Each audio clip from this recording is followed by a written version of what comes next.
بسم اللہ الرحمن الرحیم۔ نبیلہ وائس سینٹر میں دل کی گہرائیوں سے خوش آمدید اور پیار بھرا السلام علیکم۔ امید کرتی ہوں آپ سب دوست خیریت سے ہوں گے۔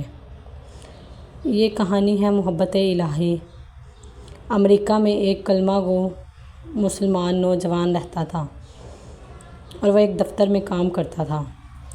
دفتر میں کام کرنے والی ایک امریکن لڑکی سے اس کا تعلق بن گیا اور یہ تعلق اتنا بڑھا کہ اس کو محسوس ہونے لگا کہ اب وہ اس کے بغیر نہیں رہ سکتا۔ چنانچہ اس کے والدین کو پیغام بھیجا کہ میں اس سے شادی کرنا چاہتا ہوں۔ اس کے والدین نے کہا کہ ہماری کنڈیشن ہے کہ ہم مسلمان نہیں ہیں، آپ کو اپنا دین چھوڑ کر ہمارے دین پر آنا پڑے گا، والدین سے قطع تعلق کرنا پڑے گا، آپ اپنے ملک واپس نہیں جایا کریں گے، جس معاشرے میں آپ رہتے ہیں اس سے بالکل نہیں ملا کریں گے۔ اگر آپ یہ سب شرائط پوری کر سکتے ہیں تو شادی ہم اپنی بیٹی کی آپ سے کر دیں گے۔ یہ اپنے جذبات میں اس وقت اس قدر مغلوب الحال تھا کہ اس نے یہ تمام شرائط قبول کر لی۔ ماں باپ سے رشتہ ختم، عزیز و اقارب سے رشتہ ختم، ملک سے رشتہ ختم، اور یہ جس سوسائٹی میں رہتا تھا ان سب سے رشتہ ختم، اور اپنا مذہب چھوڑ کر غیر مذہب کے ماحول میں زندگی گزارنے لگ گیا اور اس نے شادی کر لی۔ مسلمان پریشان ہو کر کبھی کبھی اس کو تلاش کرنے کی کوشش کرتے، مگر یہ ان سے ملنے سے بھی گھبرایا کرتا۔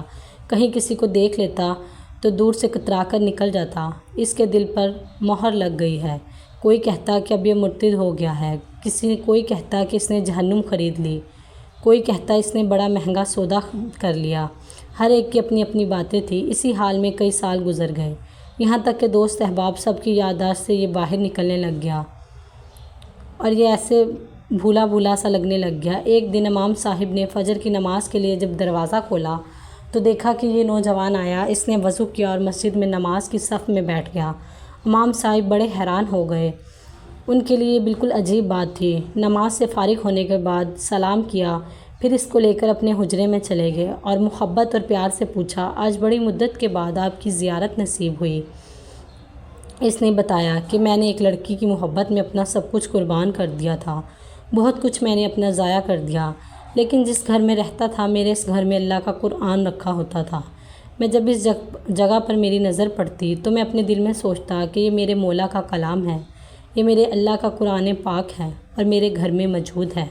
میں اپنے نفس کو ملامت کرتا، اعمال تو میرے برے تھے، لیکن دل مجھے کہا کرتا تھا کہ نہیں، جس کا میں نے کلمہ پڑھا ہے اس سے محبت ضرور کرتا ہوں، اس کی نشانی میں نے اپنے گھر میں رکھی ضرور ہے۔ اسی طرح کئی سال گزر گئے۔ ایک دن میں آیا اور حسب معمول میں نے گزرتے ہوئے اس جگہ پر نظر ڈالی، مجھے قرآن پاک نظر نہ آیا۔ میں نے اپنی بیوی سے پوچھا کہ یہاں ایک کتاب ہوا کرتی تھی، وہ کہاں ہے؟ اس نے کہا میں نے گھر کی صفائی کی تھی، اس میں غیر ضروری چیزوں کو میں نے پھینک دیا ہے۔ میں نے پوچھا اس کتاب کو بھی؟ اس نے کہا ہاں، میں نے کوڑے میں یہاں سے فالتو چیزیں پھینک دی ہیں۔ میں وہاں سے اسی ٹائم گیا اور کوڑے پھینکنے کی جگہ سے اس کتاب کو اٹھا کر لایا۔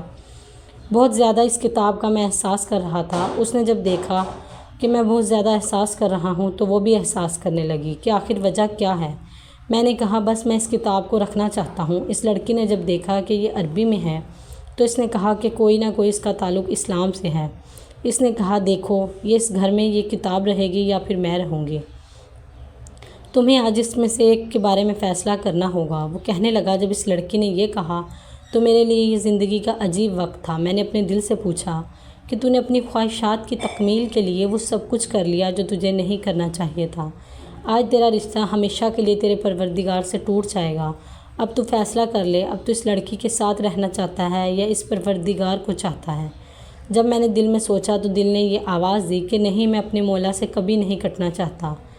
میں نے اسی وقت اس لڑکی کو طلاق دی اور دوبارہ کلمہ پڑھا اور ہمیشہ کے لیے پکا مسلمان بن گیا۔ محترم عزیز دوستو، مسلمان ہے، اللہ فرماتا ہے اے میرے بندے، تو جتنے مرضی گناہ کر لے کہ زمین سے آسمان تک کی ساری خلا کو بھر دے، تو بے شک اتنے گناہ کر لے جتنا زمین میں موجود پانی کے قطرے، بے شک تو اتنا گناہ کر لے جتنا زمین میں موجود ریت کے ذرے، بے شک تو اتنا گناہ کر لے جتنے زمین میں موجود درختوں کے پتے، مگر ایک بار، صرف ایک بار مجھ سے سچے دل سے توبہ کر لے، میں تمہیں بخش دوں گا، یہی میرا وعدہ ہے۔ عزیز دوستو، اسلام کو سمجھ کر سیکھیں تو پتہ چلے گا کہ اس میں کتنی وسعت ہے۔ یہ تنگ نظری اور تنگ دلی کا دین نہیں ہے۔ نہ ہی ان دونوں چیزوں کی اس میں گنجائش ہے۔ یہ میں سے شروع ہو کر ہم پر جاتا ہے۔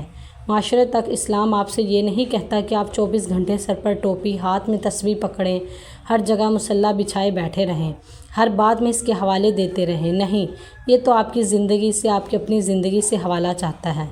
یہ تو آپ سے رسائی کا مطالبہ کرتا ہے، دیانتداری اور لگن چاہتا ہے، اخلاص اور استقامت مانگتا ہے۔ ایک اچھا مسلمان اپنی باتوں سے نہیں، اپنے کردار سے دوسروں کو متاثر کرتا ہے۔ میرے پیارے دوستو، اللہ پاک کا ہم پہ کتنا بڑا کرم ہے کہ ہم جتنے گناہ کر لیں، ہم جتنا مرضی گمراہ راستے پر پڑے رہیں، اللہ ہم سے منہ نہیں موڑتا، بلکہ وہ کہتا ہے میرے بندے، اگر تو نے گناہ کر لیے تو کوئی بات نہیں، اگر تو گمراہ ہوا تو کوئی بات نہیں، اگر تو مجھے بھول گیا تو کوئی بات نہیں، میں تجھے نہیں بھولا۔ بس ایک مرتبہ میری طرف رجوع کر لے، ایک مرتبہ اس راستے پر چل جو میری طرف آتا ہے، مجھے اپنی عزت کی قسم، میں تیرے سارے گناہوں کو معاف کر دوں گا، میں تجھے بخش دوں گا۔ عزیز دوستو، اللہ الودود ہے، جس اپنے بندوں کو چاہنے والا کون سا ہے؟ یہ کون سے بندوں کی بات ہو رہی ہے؟ نبیوں اور رسولوں کی، نیک اور صالح پرہیزگاروں کی، یا متقی لوگوں کی، عالمین اور راشدین کی، نماز روزے والوں کی، عبادت کرنے والوں کی، یا تہجد گزاروں کی؟ ارے نہیں، بلکہ آپ کی بات ہو رہی ہے، میری بات ہو رہی ہے، گناہ گاروں کی بات ہو رہی ہے، جھوٹ بولنے والوں اور غیبت کرنے والوں کی، البتہ ہر ایک گناہ میں ملوث شخص کی بات ہو رہی ہے، جو نہیں دیکھتا کہ اس کا بندہ آج کس کا دل توڑ کر آیا ہے، یا کتنی نافرمانی کرنے کے بعد آیا ہے، یا کوئی غلطی کر کے آیا ہے۔ وہ فرماتا ہے کہ بھلا وہ کون ہے؟ جب کوئی بے قرار اسے پکارتا ہے تو وہ اس کی دعا کو قبول کرتا ہے اور اس کی تکلیف کو دور کر دیتا ہے۔ بے قرار کی التجا قبول کرتا ہے جب وہ اس سے دعا کرتا ہے۔ کون اس کی تکلیف کو دور کرتا ہے؟ کون ہے جو تم کو زمین میں اگلوں کا جانشین بناتا ہے؟ یہ سب کچھ خدا کرتا ہے، مگر تم بہت کم غور کرتے ہو۔ وہ الودود ہے، اللہ ہے، جو اپنے بندوں کو بس چاہتا ہے، بنا کسی خوبی پہ، لاکھوں خوبیوں کے باوجود اس کی زیادہ سراپا محبت ہے۔ بھلا کیسے وہ کسی بے قرار کو دھتکار سکتا ہے جو کہ خود اپنے بندوں کو تکلیف میں نہیں دے سکتا؟ بے شک وہ الودود ہے، وہ مجھے میرے ہر گناہ اور خامیوں سمیت بے پناہ چاہنے والا ہے۔ دوستو، امید کرتی ہوں آج کو ویڈیو آپ کو پسند آئی ہو، تو ہماری ویڈیو کو لائک اور چینل کو سبسکرائب ضرور کر دیجیے گا۔ ملتے ہیں اگلی ویڈیو میں، تب تک کے لیے اللہ حافظ۔